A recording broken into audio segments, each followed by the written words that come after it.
Kelly wanted me to talk today, or at least present information to you, because I sit on the board of directors at Diabetes Support Services, and part of that is functioning as a research analyst to review technologies that are used not only in Western healthcare, but from around the world, and to really separate the wheat from the chaff, so like separate the evidence-based research from all the marketing hype. And introduce you guys to some of the newer tools that we use for health management, especially within the diabetic population. Okay, is all that kind of like good in a nutshell? Yeah. Okay. Good. All right. So one of the breaking things that we're working with right now is hydrogen gas, and using that with our clinical diabetic population. And that has in your medical training or nursing training, has anybody ever talked to you about this? No. Okay. All right, so I want to be very clear in that when I'm talking about hydrogen gas, I'm referring to H2, not H+. H+ is really acidic, don't drink that bad, okay? H2 is two hydrogen atoms with extra electrons, so they can donate electrons. They're actually very, very, very unique in that hydrogen, also in hydrogen gas, also known as dihydrogen or diatomic hydrogen or molecular hydrogen, tomato, potato, whichever one you decide to pick, they're all the same thing. What's very unique about it is that it can pass through, it's small enough to pass through cellular membranes, including the blood-brain barrier. So it can immediately arrest things like hydroxyl radicals, which are the most cytotoxic free radicals of all in the human body. And H2 can immediately bind with that and suppress it. It immediately converts into water. Okay, so. Wait, so what happens to the hydrogen? I'm sorry. Is that getting too far off track? Well, perhaps, but right now what we know is that the hydrogen gas immediately binds with the hydroxyl, and then you just get water out of it. So, I mean, that's what the science says thus far. And there's no negative effect, or there's no cytotoxicity at all. And that was also, fortunately, based on 30 years of military research where they used it for super deep sea diving, where they had Navy divers breathing a very specialized exotic gas mixture called Hydrolix, which was 49% hydrogen, 50% helium, and 1% oxygen. And they would breathe that down to like 600 to 1,000 feet. Something crazy. Yeah. And what they realized was that there was little to no cytotoxicity from that at all, even at those very high concentrations. So with that said, there was an interesting phenomenon that transpired in the early 1990s in Nordenau, Germany. And there was a slate mine that's in that location in Germany. It was a slate mine during World War II, and it had since been converted into this special resort. And there were a large number of individuals that were suffering from terminal illnesses that went there for their last hurrah. And coincidentally, many of them had spontaneous remissions from their diseases while they were there. And it was enough to where local medical professionals got wind of this and were really curious. And so they went to investigate. And indeed, they did document that a large number of people did encounter spontaneous remissions, and they didn't know how it was happening. Long story short, I'm not sure how it really transpired, but they were able to enroll some Japanese physicists and scientists who were able to travel to Germany to perform quantitative analysis on the area, including the cave and the water. It just so happens that the slate mine itself had been converted into a large wine cellar. It was this large cave, but it had a stream running through it, a natural stream, natural aquifer. And the Japanese scientists discovered that there was a large quantity of hydrogen gas that was being evolved from the cave. And this was coming out of solution that was in the water. So the water was rich in hydrogen gas, which it stays in solution for a period of time. And then it immediately starts going through standard kinetics, and after 24 hours, it's kind of out of the water, and after 48 hours, or at 24 hours, it's at half-life, and then 40 hours, it's out, and it's floating around in the environment. So these people that were going into this wine cellar, or this area of the resort, were not only respirating hydrogen gas, they were also drinking what they called therapeutic water. And that was coined the Nordenau phenomenon. Yeah, so the physicians encountering this did a follow-up study on 411 diabetic patients. And what they discovered during this study was that after 6 days of consuming this water, biomarkers started changing measurably. LDL cholesterol was dropped by about 15%, HDL cholesterol was elevated by 7 to 8%. They encountered significant increases in insulin sensitivity, in some cases they had complete reversal of metabolic syndrome and diabetes type 2. And that was consuming between 1 and 2 liters per day, which is the equivalent of between 4 and 8 glasses in American terms. Okay, so that's where I came to this from the diabetic side. Now, why I started investigating this is because I started investigating the Japanese healthcare system.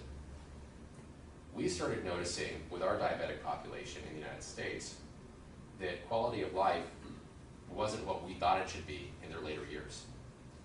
In Western medicine, generally speaking, diabetes is handled to some extent through dietary control, to some extent through physical fitness, but to a large extent synthetic pharmaceutical medications. The problem with this approach in the long term, and I don't want to harp on Western medicine too bad because we're great at what we do, which is emergency management. We're great. I mean, if you get like an arm lopped off, this is the place to be if you want to put it back on, right? But when it comes to long-term care, the numbers don't lie. We're 49th in the world as far as longevity, and I think over the past month, the first day infant mortality rate for all industrialized nations, we were #1. I mean, we have the highest death rate for first day infants of any industrialized nation on the planet. And that was research that just broke over the last month or two. Yeah, so when it comes to long-term health in the United States, these are numbers that we really have to take a look at. Same thing with diabetics, synthetic pharmaceutical medications. They're at much higher risk of developing cardiovascular disease and cancer as a result of chronic inflammation and free radical damage. Right? So as they progress in life, frequently they're on more antibiotics to stave off infections because they have a lack of blood flow to their lower extremities, which then puts them at more risk for diabetic ulceration and then inflammation. So they're on lots of medications. After 30 to 50 years, then their kidneys take all they can handle, then they end up with tubular necrosis and they end up in hemodialysis. And then life really sucks. And then you have to ask yourself, what's the point, right? So especially once they start encountering amputations. That's a total life changer, that's a game changer, right, in a bad way. So my job at DSS, Diabetes Support Services, was to look at all the available evidence, separate the evidence-based research from the marketing hype, and figure out how could we best serve our patients. What else was available that we weren't using? Is this how it has to be done, or is this just the way that Western medicine does it? And technically that's what we encountered, which was this is the way Western medicine does it. Is that really because it's towards optimal health, or are there other underlying issues involved, including both business and politics? Well, the answer is yes. And I'm not going to go into those today. But what I had to look at was, well, what other options are available? And then we started looking at the Japanese system, which was very unique. It's also important to note that the Japanese have the highest life expectancies of any country in the world. They also have one of the lowest infant mortality rates of any nation in the world. They were #1 for years. I think it's only been the past 5 or 6 where they've dropped to #3. But they've also been nuked 3 times. They smoke like steel factories. So even so, they're still doing pretty good, right? You know, pound for pound. What's very unique about their medical system, though, is in the 1950s, they implemented something called Ninjin Doku, which roughly translated means human dry dock. And after World War II, they were dealing with a devastating medical system, shortages of pharmaceutical supplies, large loss of life. Those that were still alive, they were still dealing with radiation damage, starvation, malnutrition, a litany of issues. And to make matters worse, policymakers in the United States really muscled in, wanting to psychologically cripple the Japanese culture because they knew that they were very proud and determined people, and if they didn't really crush them, they might come back. That was the philosophy of the time. So the Japanese that were left, especially the policymakers, really did genuinely believe that they might be susceptible to ethnic annihilation. And so to preserve their numbers, they implemented a process called Ninjin Doku, which turned out to be, as it progressed, the most progressive and results-oriented disease prevention healthcare system ever established. And over the past 50 years, those numbers bear themselves out. They now have the longest life expectancies of any nation on the planet. And what they did starting in the 1950s was they mandated that every single important policymaker, engineer, CEO, contributor to the community had to go into a hospital 2 weeks out of every year. It was like a motel stay, where they stayed there and they were scrutinized from top to bottom to head off any illnesses. out of that, they started developing other methodologies for disease management. And as far back as 1965, they began using electrolyzed reduced water, which is rich in hydrogen gas, although they didn't understand the chemical kinetics at the time. They just knew that it worked against acid indigestion, dyspepsia, chronic diarrhea. And it's kind of their Tylenol, right? I mean, or aspirin. You know, if we had aspirin produced today, it would be heavily regulated. But because it's been around for 80 years or longer, you know, you just buy it over the counter. Very similar. So it wasn't until the Nordenau phenomenon that they really realized there was a component of this that could really be used with the diabetic population. And that's how I started discovering all this research. Okay. And it's also interesting to note that if you start going through PubMed and you start looking at all these articles, almost none of them are done in the United States. They're all in foreign countries. So the Nordenau phenomenon discovered that hydrogen gas alone, just routine consumption, could significantly change biomarkers for the better in the diabetic population. Then we have additional studies, which this one's double-blind placebo-controlled, diabetes type 2, demonstrating the same concept using synthetically produced hydrogen from electrolysis. We can produce hydrogen gas in one of two ways.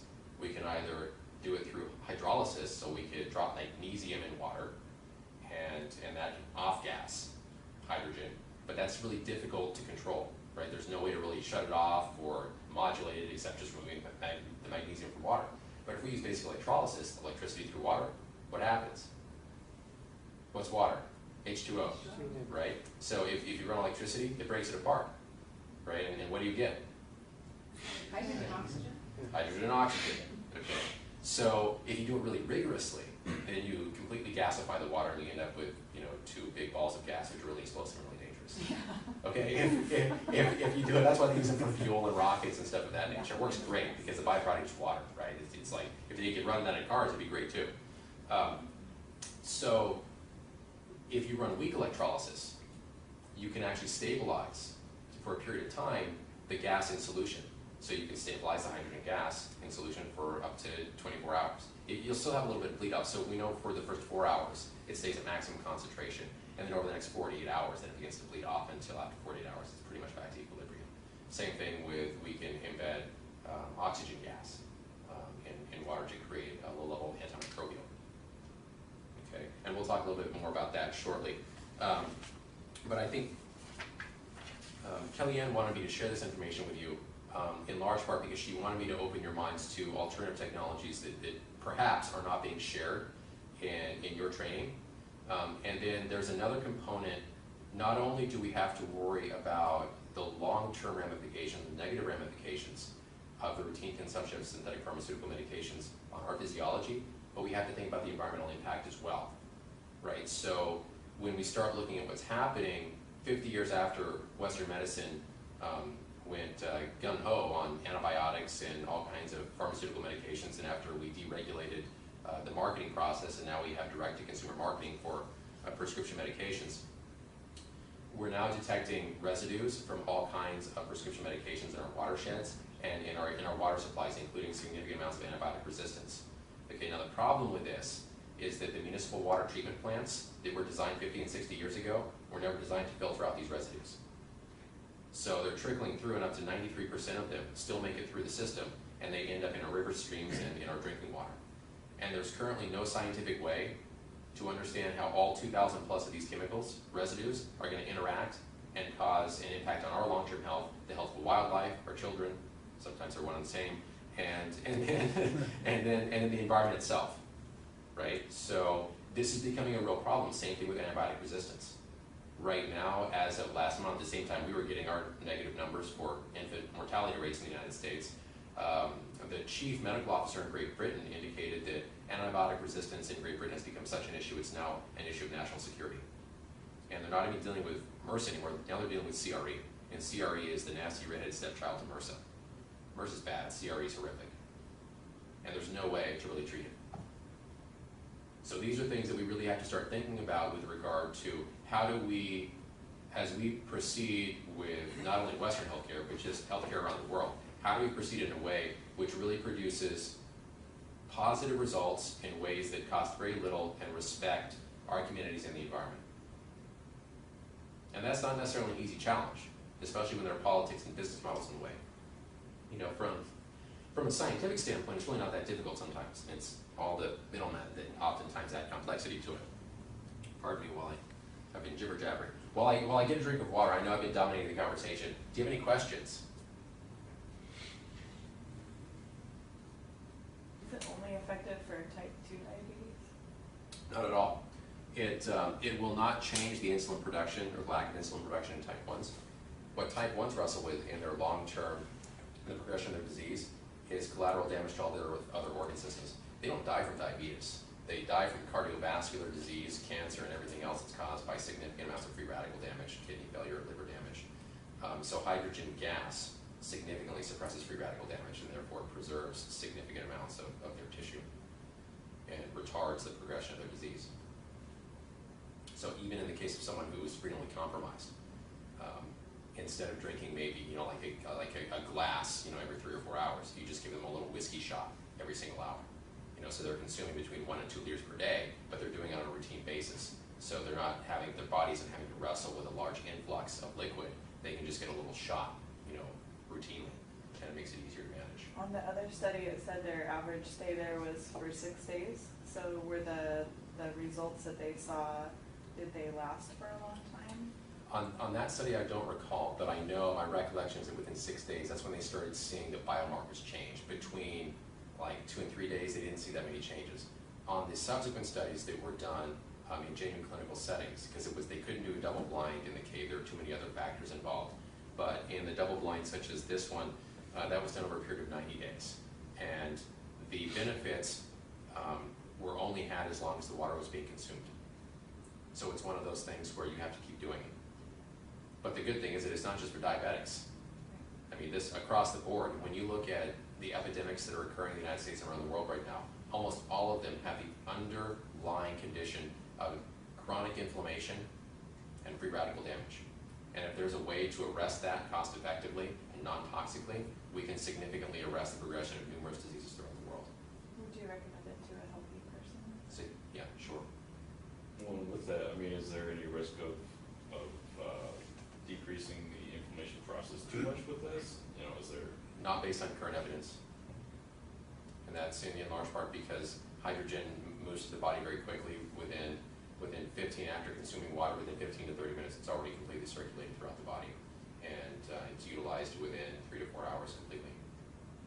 So you have to keep consuming it. And hydrogen gas is different from other antioxidants such as carotenoids and polyphenols, like from green tea, or carotenoids from carrots, lycopene from tomatoes. Those are big molecules. And you know, what berries? The goji. The goji berries. Yeah. Most of those molecules have a lot of electrons that they can donate, but they're big, and they can't fit through cellular membranes. Hydrogen can because it's so small. So it's very short-lived. It doesn't have like hang time like the other molecules do. Because they'll float around in tissue like carotenoids will float around for weeks. You know, and once they bump into a free radical, you know, they can donate an electron, and they've got some extra ones to donate. Hydrogen doesn't, so it's kind of a one-hit wonder. But as long as you keep it coming in, it'll keep doing its job. And so you can respirate it too, but that's significantly more challenging because now you've got hydrogen floating around in the air, and anything above 4% atmospheric concentration, again, is an explosion hazard. So the safest and most effective way of taking it in is simply enriching water with it and drinking it. And again, the safest and most effective way is through a medically certified electrolytic water generator.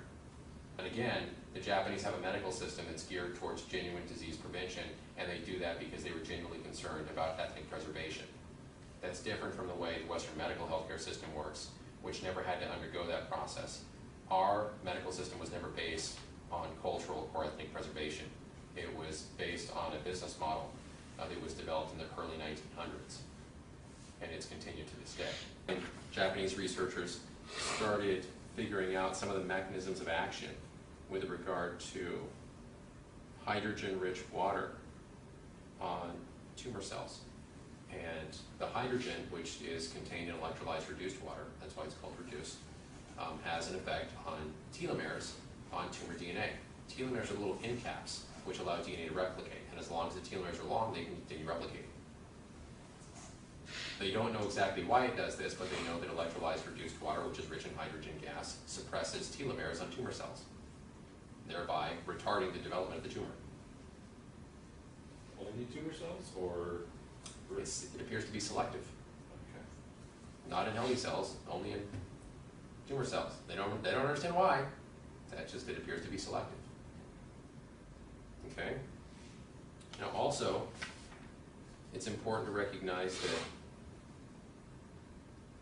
radiation exposure causes hydroxyl radicals, which are the most cytotoxic free radicals in the human body. When a hydroxyl radical experiences or connects with hydrogen gas, what's the byproduct? Water. H2O. Okay? So technically speaking, in Japan right now, they're investigating the routine consumption of electrolyzed reduced water as a countermeasure against nuclear radiation exposure following the Fukushima nuclear power plant disaster. Because it's cost effective. Perhaps one of the reasons why it's not more utilized in the United States is that it's a natural substance and it's not patentable. 1 in 3 of us will be diabetic by the year 2050 if we proceed with the direction that we're going. 1 in 2 of us will have cancer. And we'll certainly all have cardiovascular disease if we keep using the same system that we're using for cisplatin-induced nephrotoxicity. Cisplatin, very powerful chemotherapy drug. Okay, oftentimes it causes kidney failure, kidney damage. Hydrogen gas significantly suppresses the damage. Okay.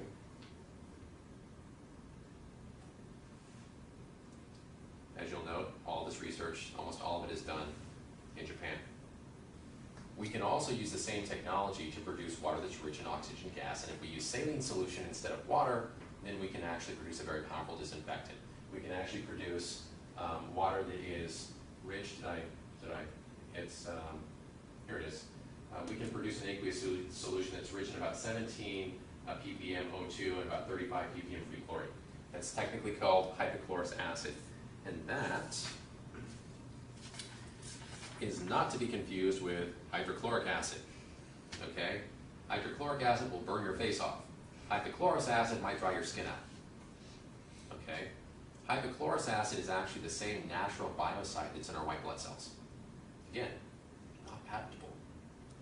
However, what we do know is that we can produce it from basic salt and electricity. How does your body produce it? Basic salt and electricity. We just do it on a bigger scale. Okay, what's important to note about this is that it's completely biodegradable. Once it goes in the septic system, 12 hours, it's completely inert. Okay? We can suppress MRSA in 30 seconds or less using this topically. Yeah. So when we start thinking about antibiotic resistance and using all kinds of other synthetic pharmaceutical medications, which are done because they're patentable, controllable, and marketed, prices can be inflated, then we have something that is not patentable and not really that controllable, and is completely biodegradable and very effective against, it's kind of a no-brainer, isn't it? Yeah. Yeah. So then you run into my problem, which is I've got big pharma on this side, and then I've got snake oil salesmen on this side, and I'm just trying to shoot down the middle and share the evidence-based research and separate that from all the crazy, wild things that are being said over here, which are marketing hype, and then the political agendas over here, which want to drive in a different direction for increased profit margins. Okay? Now, in the case of hypochlorous acid, this is also very important for diabetic patients because they're much more susceptible to lack of blood flow to the lower extremities, development of diabetic ulcers, and then if infection sets in, then potential amputation. So the general course in the United States is antibiotics to suppress bacterial load, and then some type of topical wound treatment to help with closure, if it happens. So we can also use hypochlorous acid topically. In 2011, 2012 actually. I think it was 2011, it was published in 2012. It's called electrochemically activated solutions. So that's currently the lingo that we use in the clinical environment for hypochlorous acid or any electrochemically produced solution that we can use as a topical disinfectant or like a solvent. Okay. Now, whoever wrote this was probably really proud. They're like, wow, I'm got to get my PhD. I'm going to get a job now. And they thought they were onto something new. No, they weren't onto anything new. This was used in 1915 in World War I. Okay, World War I. They used it on hospital ships. Okay, it was actually developed in 1889 as a means of sewage disinfection in London because they could use seawater, they could run electricity through seawater, they could produce they could produce a water that had dilute chlorine in it, which they could then use to disinfect sewage with. That's how it was initially designed. Then in World War I, it was applied to British and French hospital ships, which were military vessels, because they had mature electrical systems. Most municipalities did not. So even if you wanted to use this technology for sewage disinfection, it still was big, it was bulky, it was the size of this room, and it required a customized electrical system, which nobody really had at the time. But the military, always being ahead of the game, had sophisticated electrical systems on their ships. So they built electrolyzers out of cedar wood, carbon electrodes, and they dumped seawater in there because what's seawater? It's dirty saline solution is what it is. You already got your sodium chloride in there. So then they electrolyzed that, and now they had an aqueous solution that was rich in oxygen gas and free chlorine, which they then used to clean the decks, wash the laundry, and treat surgical infections, or treat surgical. With that said, we can use the same technology on diabetic ulceration. We had a 71-year-old case study last summer where we had a 71-year-old diabetic who developed an ulceration on the medial side of his right leg, just above the ankle. It initially started about this big, the end of a little pin. Within 4 days, it was that long, about 1.5 inches wide. Went to the oncologist, and the oncologist basically said, look, 71 years old, you have significant cardiovascular disease, significant neuropathy, you know, I'd like to be able to tell you good things, but here's the reality, you're probably looking at an amputation. Long story short, hypochlorous acid, technically called electrolytic sodium hypochlorite, was placed in the container. He spritzed it every 4 hours. Within 3 days, he had complete scab over. Within 3 weeks, he had 75% wound resolution. Within 6 weeks, it was completely healed with only a scar, with no need for antibiotics whatsoever. Okay, so again, there's another way of reducing the dependency on antibiotics, thereby reducing our risk of being exposed, antibiotic resistance, and then environmental factors involved in that.